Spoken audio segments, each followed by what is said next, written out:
Hello Internet, Jesus loves you. My name is Cody and this is the Christian News Show we do on Mondays, Wednesdays, and Fridays. And today I want to immediately get into Ferguson, but just a heads up, I'm recording this a day in advance, so my news is at least a day late for you guys. So by the time you get this information, the entire thing could be completely resolved, or it could be much, much worse. But the updates are that there have been reporters who have been arrested because they were just trying to do their job. The president spoke about it, pretty much saying that he does not like the fact that there are people attacking the First Amendment. And the really good news is that he's supposedly working with the governor to try to solve this problem. The governor also not too happy with the way police are handling Ferguson right now. And that is why I'm saying the situation may be way better by the time you actually see this. So I know there are a lot of Christians out there praying for the situation in Ferguson right now, and I hope you are doing the same. And the next story that I want to talk about is Boko, which we haven't really talked about lately, but that's mostly because other awful things have been happening. If you're unfamiliar, they are an Islamist terrorist group, not as big as ISIS, but just as bad. In fact, the reason that they are in the news today is because they recently killed at least 100 people in a small town in Nigeria. So yeah, nothing to do with ISIS as far as I know, but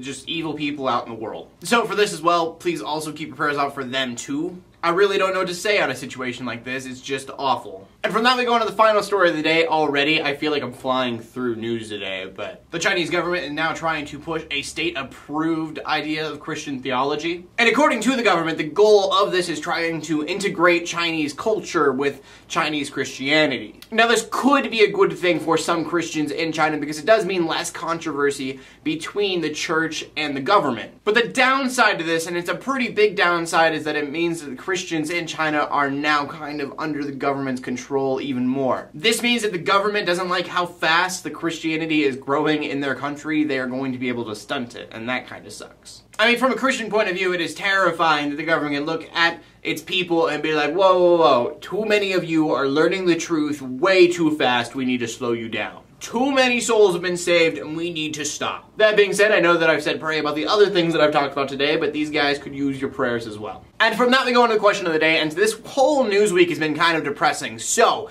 I just want you to tell me what is the best thing that happened to you or you saw happen to somebody else this week. As always, I really do want to know what you guys, the community, have to say about that, or anything that I talked about today, or anything you want to bring up just because, so please leave a comment in the comment section below. My name is Cody, Armour, bringing you Christian news in a not so boring kind of way every Monday, Wednesday, and Friday. In closing, let the haters hate, let the Christians pray, and to everybody like, subscribe. I will see you later, and God bless.